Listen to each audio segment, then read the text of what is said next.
I like this music. I like this music. Greetings and salutations, greetings and salutations, greetings and salutations. Fabian Thomas here. So recently there was a bit of controversy around the winner of the Reggae Grammy. It was an American group. I wasn't familiar with them. And Jamaicans kind of came out swinging. Well, some Jamaicans said, oh, an American group must win and nobody don't know them, blah, blah, blah, blah, blah. And my mind went to, well, reggae is a genre of music that came from Jamaica, that started in Jamaica, that originated in Jamaica, but it don't belong to Jamaica in terms of exponents of it. And if a non-Jamaican group does an album that is a reggae album that is worthy of a Grammy, why should it not win? That was my thought. And there's a lot of this kind of sense of ownership and sometimes entitlement in areas of the performing arts, creativity, whatever. It talks of appropriation, and for me, appropriation is a very clear thing. When you take something that pre-exists and you act like you created it, like you are the originator. For me, that's appropriation, and you also don't honor and talk about the originators of the thing. So there's always been an interesting kind of thing in acting, in theater. So, sometimes rappers or people who we know as rappers end up in films as actors, and sometimes come out swinging. And some of the rappers should have really stick to rapping, but a few of the rappers for me have been quite good. I've been quite impressed. Like for instance, Ludacris, who now uses his name Cliff Bridges as an actor, is a very good actor. I've been really impressed with him, and in fact, he's been doing more acting recently than rapping. So I believe it's okay to jump the fence, to switch, and work on your craft. So there's also a thing around nationalism. Jamaican actor Paul Campbell, big bad bold Paul Campbell. People probably most know him from The Lunatic and also Dancehall Queen. That Walk and Live, Talk and Bomb the Plot deadline that became very popular. Paul was cast in a major Broadway musical, and there were blocks and roadblocks all along the way that actually kind of, took a toll on him. And it was around, well, is he American? Can he work here legally? Why can't somebody who's American get this part? There's also been this thing around British actors in particular who get work in America and do well and become very popular. A lot of times there's some hits and swipes and snaps. People aren't happy. I gather from some friends in the industry that sometimes these English actors are also paid less. So it's cheaper labor for often equally talented actors. And people sometimes are in their fields about it. I don't necessarily have this issue. I think if it's a role that an actor can play and play well, if they shortchange the role, if the accent is awful, those kind of things, then yes. But I think in terms of the craft and as an actor, let people do what they do. And yes, if you can cast typically, and that's easy, go ahead. But if there are things in the market or in terms of talent or look that you want to cast somebody who's not necessarily, from America, let's say. So this episode, I am looking at my pick list of Black British actors who have made inroads in America and made major inroads. And I'm using the term that British black men use, some may call the Bruvs, as in brother. So this episode is looking at my pick list of the Bruvs in the film and television world.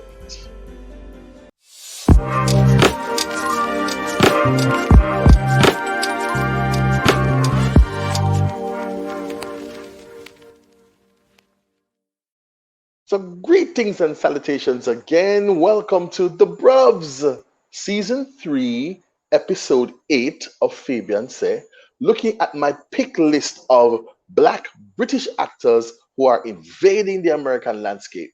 And here's the reality, and the same thing happens in music. Some people are doing mega work and are big stars in the UK, but we don't really become familiar with them until they're bust in America. It's just the nature of the landscape in terms of the business, that's where our gaze is. And I'm happy that the first brother in this list is of Jamaican vintage. My brethren, Amil Amin. So proud of Amil. Amil has done such great work since he's come into my radar, and became enamored with Amil with his role in Sense8. He was the African character in Sense8, and he just lit up the screen.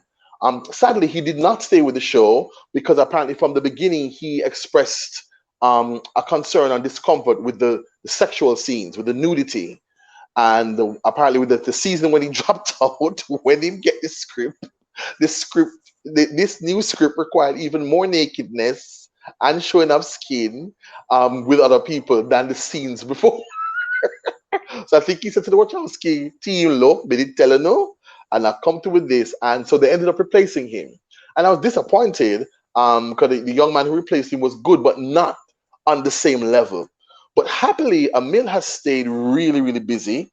He's actually, in doing research for the show, I found out that he's done several things that I hadn't seen. So he was in a film called Kidulthood, which apparently is when he came to attention, even in the British landscape. He was in a thing called Red Tails, which I have not seen. He was in a TV show apparently called Harry's Law, which I also haven't seen. He was in The Butler, apparently. I don't remember him. Apparently, he played somebody's son in The Butler. I don't remember him. So, I'm going to have to go back and take a look now. As I said, Sense8 in 2015 is when he came on my radar. Since then, Homeboy's been really, really busy. He was in Michaela Cole's stunner of a show, I May Destroy You. He had a lead role in that. He also then did Yardi, a job. He was in the Jamaican film Yardi that was directed by Idris Elba. He had the lead role and did very well. He then wrote, produced, and directed a movie called Boxing Day, which I gather is the first black holiday romantic comedy in Britain, and it was actually quite good. So Amil not play, him not playing, him not playing, him not playing. Then most recently, he was part of the production team and had a lead role in a series called The Porter. Saints, I'm going to encourage you, if you haven't taken a look at The Porter, check it out. It started on Canadian TV, so I believe CBC or wherever, and it's now on American TV. I think it might be, I'm not sure if it's Oprah's channel, but it's available on some American networks now. And it looks at black porters struggling for rights to be unionized and live their best lives in the 60s and 70s. Jamaica all over it, because he plays somebody who's of Jamaican lineage. There's Jamaican accent. The culture is very present, and it's a high quality show. So if you are not aware of him, then I also saw him in a quiet little sleeper of a show called Charming the Hearts of Men. He had a lead role in that as well. That was in 2021. Very impressed with him. So I'm proud of him. Bad. And I'm really excited to look at what he will go on to do. Speaking of which, he have 2 films in the works now. I think one is in post-production and one is soon to be finished shooting. So he's gonna be in the film on Bayard Rustin, civil rights leader and visionary Bayard Rustin. He's in that film, and he's also going to be in a film called Borderland, and both those are set to come out in 2022. So that's Amil Amin. Big up yourself, brother. And I actually met him one of the times when I was in Jamaica. Cool guy, really, really nice, very approachable. So I'm wishing Amil all the best. Yes. Moving on. Now, this gentleman is pretty new on my list. Jimmy Akingbola. And Jimmy Akingbola got my attention in one thing, a British short series called The Tower. Again, if you haven't watched it, I recommend it. So it's a police drama investigating the mysterious death of a teenage Muslim girl in the UK, and he plays one of the police officers. And I was really, really impressed with his presence, performance, and also it's a really good series, a really good short series. He's currently in the reboot of Fresh Prince, which I have not been moved or interested to watch. I'm going to be honest. I haven't taken a look at it yet. I don't think I'm going to rush to see it. And I gather he was also in Ted Lasso, which I have not taken a look at yet. I hear really good things about it, but I haven't looked at it. But I think Mr. Akingbola has that star quality and that presence that we're going to see and hear from him again. And he's of Nigerian heritage. So that is Mr. Jimmy Akinbola. Moving right along. Jordan Bulger, another Jamaican in the place. We just ever present and their own and are doing things. Jordan Bulger, who also is on social media, calls himself Karamaka because he also does rap. So he's a musician as well. Now he's also of Nigerian parentage. I'm sorry, Jamaican parentage, and he actually was in Jamaica just last week because I follow him on IG. He was here in Jamaica, and he came across my radar in David Makes Man. And again, Saints, highly recommend if you don't watch this show. It's a TV show written by Tyrell Alvin McCraney, who's the same person who wrote Moonlight. Um, Excellent show, and it looks at mental health and mental illness and mental wellness.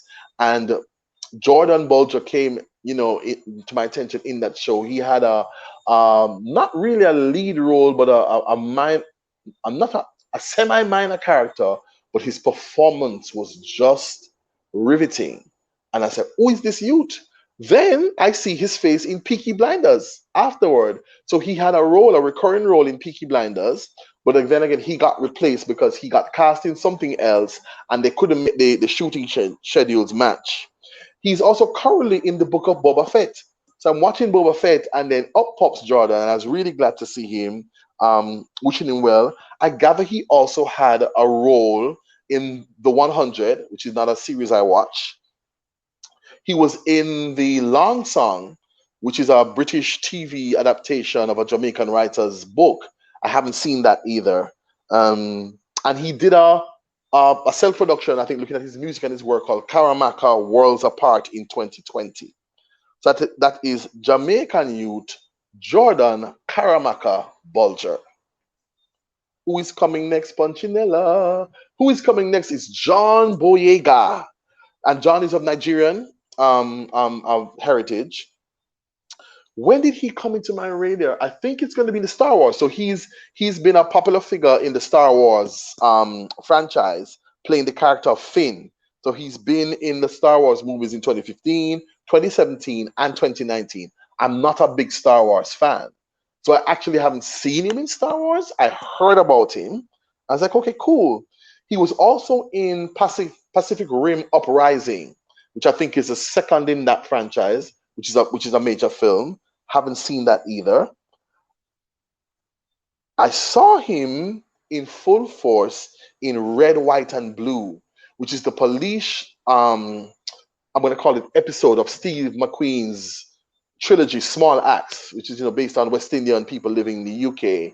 And John was in that, had the lead role, and he was excellent. And then that led me to watch him in the film Naked Singularity, which is in 2021. And I was also quite impressed with him.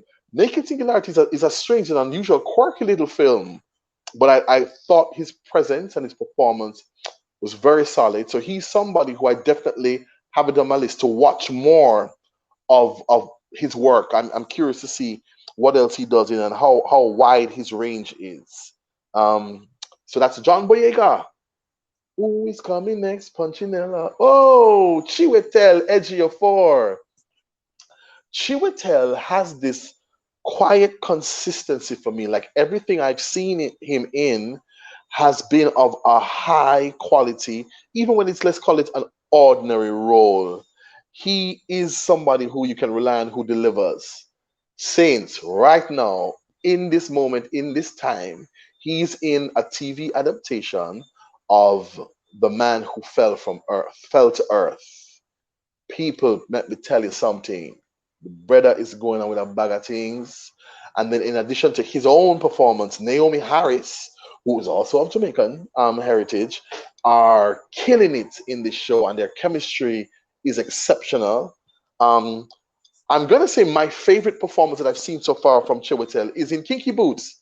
He was in the film version of Kinky Boots, and he was a hoot and a holler.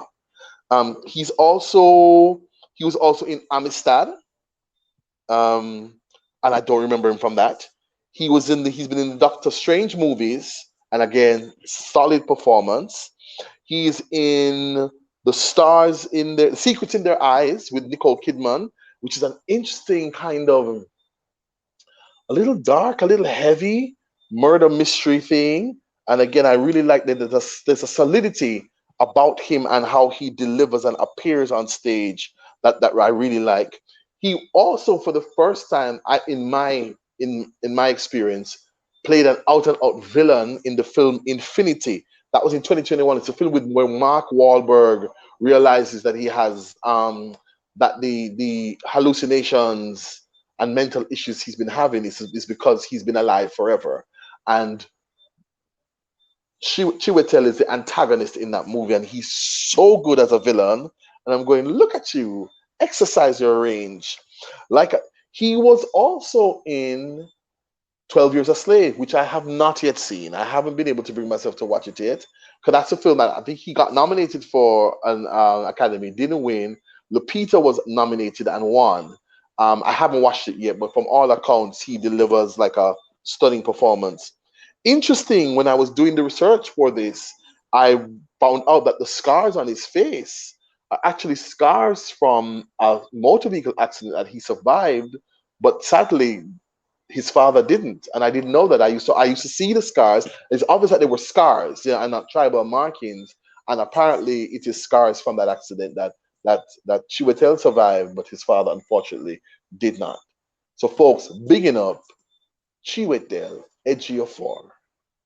Who is coming next? Punchinella, little fella. Papa, Papa Isidu. Papa jump off the screen in my life in again Michaela Cole's I May Destroy You. He was the gay friend in that show. And I was just so impressed with the nuance in his performance, the sensitivity. I just thought it was an honest, raw, and real performance. He got several nominations in the British scene for that. And I think that dropped him on the landscape of a lot of people who may or may not have known, or been aware or familiar with him before. Impressive presence on screen.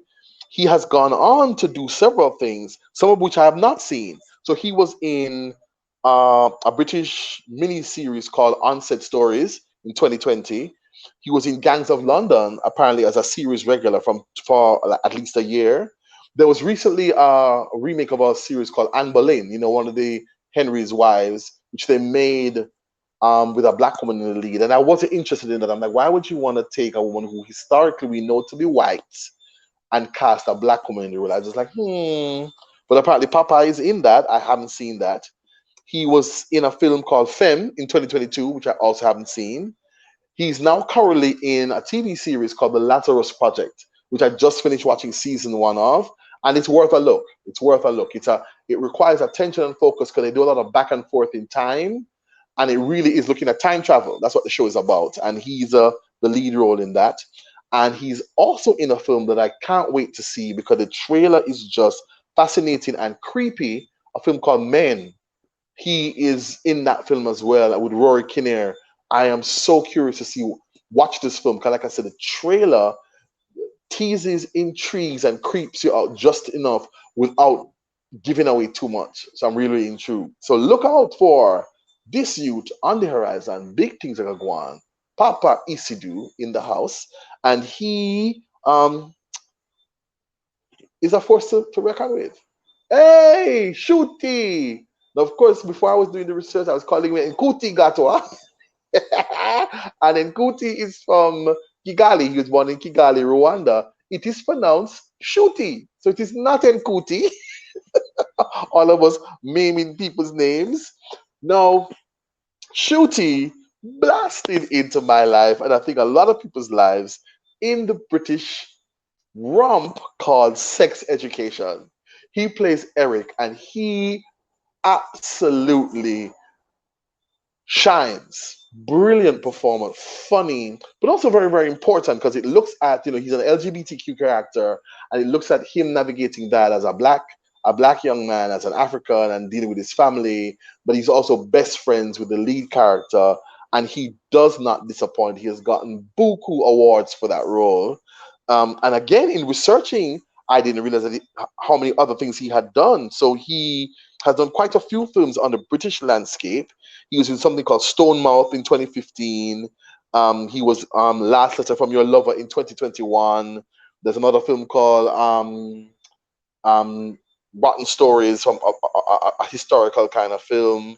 And big news is that he has just been announced as the next, and of course, first black Doctor Who. He's going to be playing that title character in Doctor Who in the next iteration of that show. And that's huge.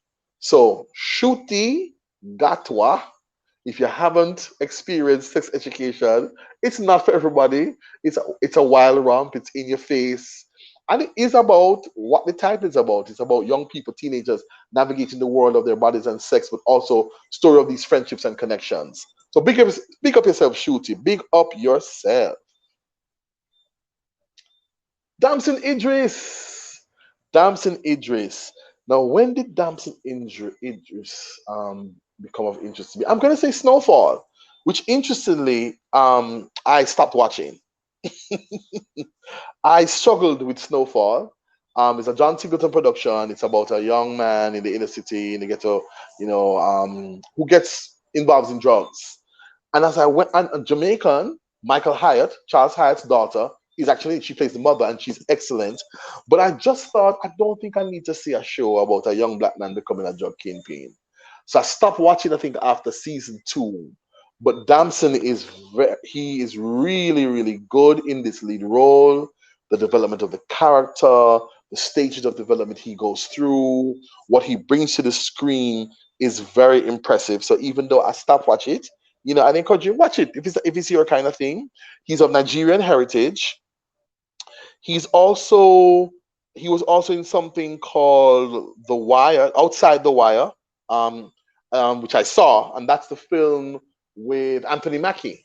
It's a military film that's looking at having robots in the military. He's in that film with Anthony Mackie, and I quite like that. He was also in, and maybe this is where I saw him first. He was in an episode of Black Mirror. He was in one of the really, really great episodes of Black Mirror, and then I think I saw him in Snowfall. He was also apparently in something called Smithereens, which apparently got him rave reviews in London, and also a film called Farming, which I'm also now intrigued to see because apparently Farming is the story of a young black man whose family sends him to live with, like, in some community with some white folk, to help him get a better life. But racism and abuse and his experience there, he becomes the head of a skinhead gang. And the trailer looks very interesting, so I want to check that out. So this is the man, Damson Idris. Who is coming next? Punchinella. Daniel Kalua. Brother. In my head, Dan and I are really good friends. I'm just going to say that out front. Daniel, again, I think I saw him in Black Mirror first. He's in a really exceptional episode of Black Mirror. And then he was in, of course, Get Out. He's set to be in Jordan Peele's next film, a film that's coming, I think, this year, called Nope. He's also in that. And then he showed up in full force, in all his glory, in Judas and the Black Messiah. People, saints, again, if you have not seen this movie, the movie generally is good. I had a few issues with it, but it's a really good movie. But his performance, Daniel Kaluuya's performance as Fred Hampton, is worth taking a look at. And he deserves all the awards if they get feet. Big up yourself. He was also in Black Panther. So he has a major role in Black Panther. And he was in Queen and Slim. He was the Slim in Queen and Slim. And Queen and Slim, very interesting movie. Lena Waithe, again, take a look at it. I had some questions. It's a film I'd love to talk about. And so Daniel's been busy, and I'm looking forward to see what he's going to do next. What's next on the horizon for him, because he is really, oh my Lord, I'm just remembering, I buck him up in a British series when he was much younger, and I can't remember the name, but he was exceptional. It's a thing about demons and other beings present on earth and walking in plain sight, but certain people can recognize them. It's not called Ghost, but I was like, what? And he is on point. He was and I gather He also got several awards for that performance, and he was, I'm gonna say, maybe in his late teens or early 20s when he played that role. So him been doing the work for a little while now. So big up yourself, Daniel. Continue to rise, continue to shine. We're there. We're watching you. Who is coming next? Punchinella leg. Kano. Kano. Kano. Kano. Now Kano is, for me, is an anomaly. Kano, the first time I'd heard or seen him was in Top Boy. And the revival of Top Boy. 'Cause I never saw the first one. I saw the revival. And he was one of my favorite actors in the show. The way he dealt with and treated the character in Top Boy impressed me. And then I was further impressed to find out that he's a rapper. He's really one for a rap, and actually one of the pioneers of grime music in the UK. That's where he started. But he has a powerful presence, and he's of Jamaican heritage. His actual name is Kane Brett Robinson. So he was in Top Boy in all of the iterations. He's also in a film called The Teardrops in 2020, which I haven't seen, which I want to take a look at. And he's also in something called Rolling with the Q's in 2006. And in 2023, he's going to be in something called The Kitchen. So clearly, acting work is coming in for this rapper musician. Kano, big up yourself, brother. Do your thing. Who is coming next? Punchinella. David O or David Olayewu. Impressive, brother. When I did the research on him, so many awards, so many accolades, so much work on screen and on stage, from Shakespeare to all kinds of work, and just a high level, a high quality. If you've ever seen him in interviews, an intelligent, gracious, charming man, very impressive on screen, and also not just as an actor, because he's also done quite a bit of producing work as well. So people may remember him from Selma. He played Martin Luther King in Selma. Um, he also was recently in something called The Girl Before Creepy, a TV series. And he, again, a very role for him, and I thought he was on point.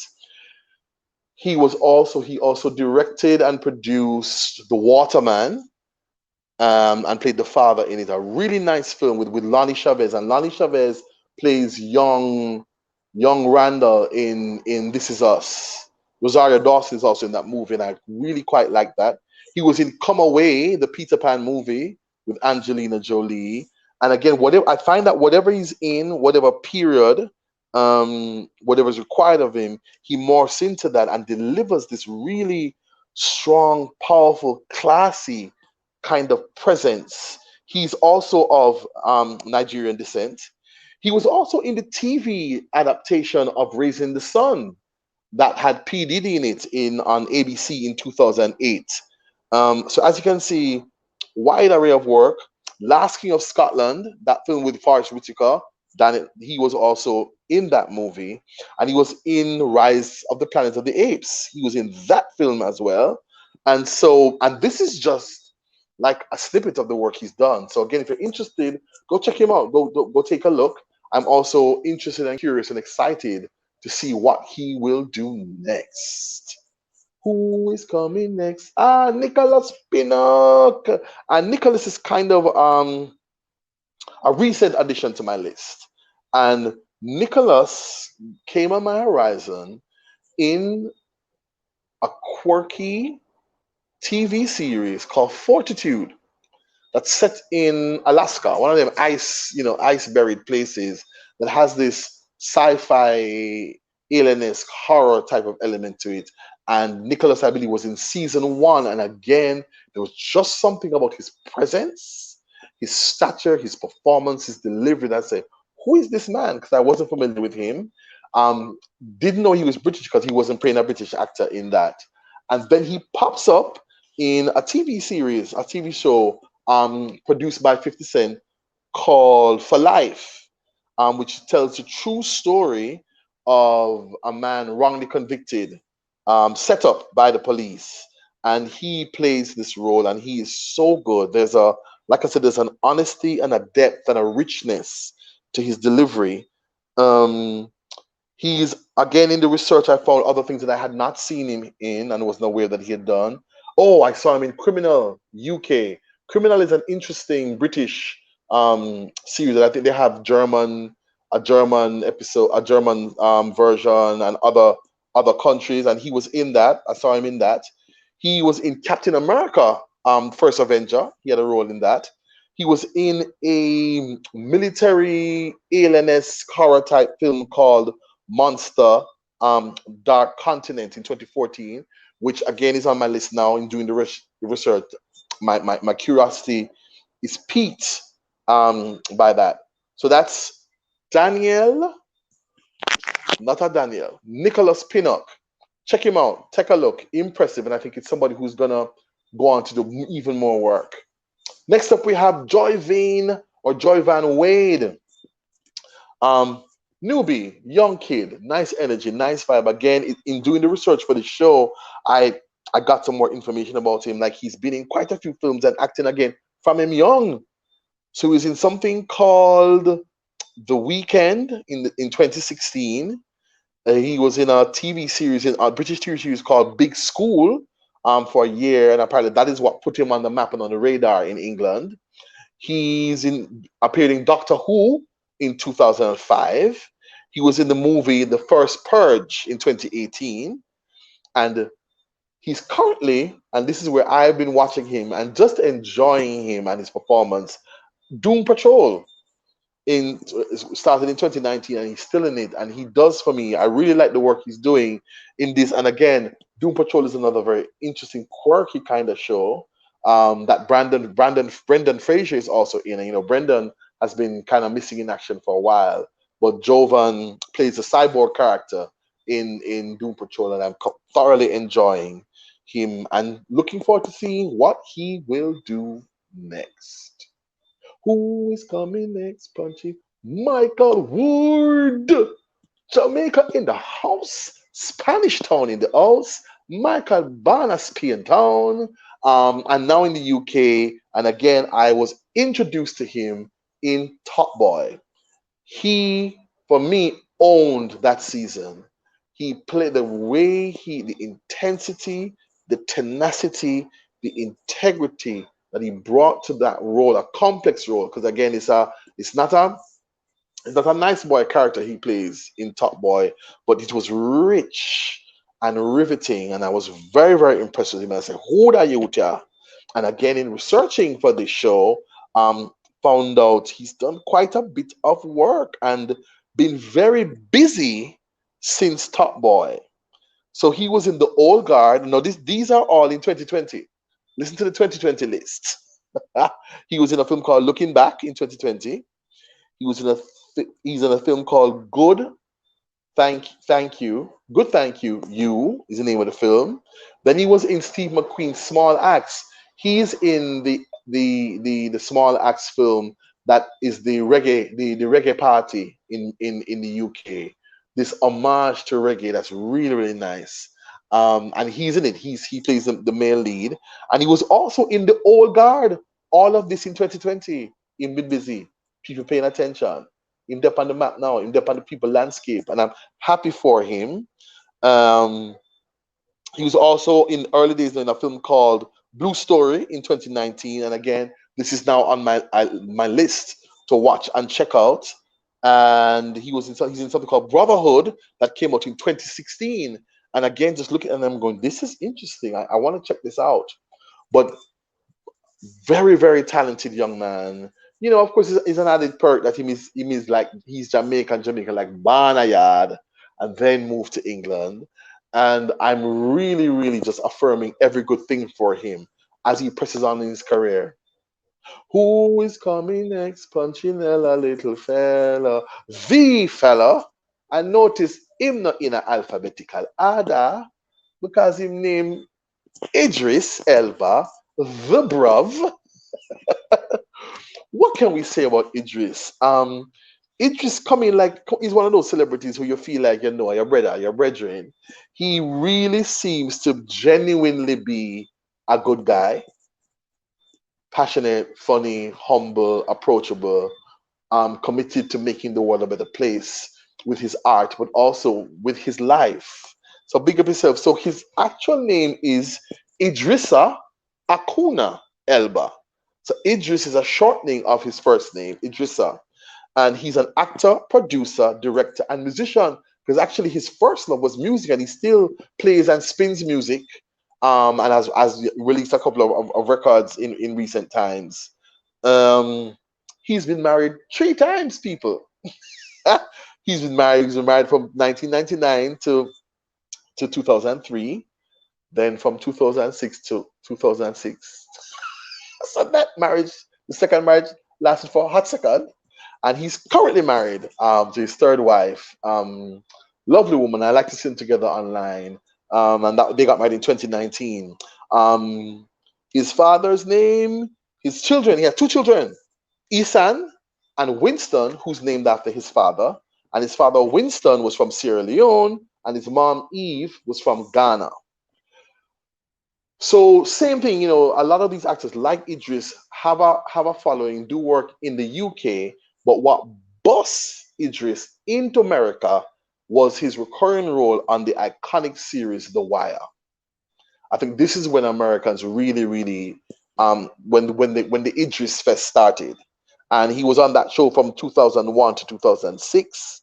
I think my favorite TV thing with him is Luther, that British television series, which is just exceptional. Um, I love him in that. One of my favorite films with him is Daddy's Little Girls, which is a early Tyler Perry film that looks at a man fighting to retain custody of his children. And I really like him in that movie. He went on to he's been in the Fast and the Furious in that franchise, and he was director and producer of Yadi, that Jamaican film, and he did not do a bad job. He did not disappoint. I enjoyed the film. I enjoyed the performances. I love, respect, and big him up that Jamaicans were cast in it. The Chantal Jackson, Everalda Crary, Sheldon Shepherd, it was shot in Jamaica. So if you haven't seen Yadi yet, check it out. He was also in that beleaguered film version of Cats, which I kind of liked. Dog, cats. See what I did there? Dog, cats. As much as other people did. So he was in that as I think it was Rom Tom Tugger, and that was an interesting role for him. And he's been in the Avengers franchise and the Thor movies. And I just saw a trailer for a film with him, and I believe, is it Tilda Swinton? 3,000 Years of Longing. That looks so interesting. Like Idris is going to be playing a genie, and I can't wait to see it. What is your favorite Idris film? So, type in the comments and let me know, what is your favorite Idris film or role that you've seen him play? And also any comments you might have about any of the other actors that we talked about. But I really, really just have so much respect for Idris and for the man he is, and for his reputation, and just him staying, him going, and what he's doing, and him liberty. So big up yourself, brother Idris. So as I wrap, interesting thing again in doing this research, I discovered that some of these Bruvs were in film projects together that I wasn't aware of. So Jovan Wade and Nicholas Pinnock were both in a 2018 British film called Versus. That looks like a white kid who gets involved in the rap scene. So both Jovan and Nicholas were in that. Top Boy, Kano is in it, Michael Ward, and Nicholas Pinnock had a small role apparently in the first season. And in Onset Stories, I mentioned Papa Esidu was in it, but also Nicholas Pinnock was also in it. So interestingly, how their paths have crossed. And of course, in the UK film market is smaller than the American one. But it made me go, this is interesting and kind of cool. So yeah, that is my list of the Bruvs, UK black actors who are making strides in the American market, and in my estimation, doing well, deserve the work they're getting. I hope they get other work, and I'm wishing all of them well and bigging them up. And I'm going to do other lists like this, things that appeal to me. So like I said, leave your comments, who are your favorites? Is there anybody you think should be on the list that I left off? And also let me know, what is your favorite Idris role? So yeah, that's it. This has been season 3, episode 8 of Fabian Seh, and this has been the Bruvs, my pick list of UK black actors who are making inroads in the American market and therefore coming more into our attention. Big up on yourself, enough respect.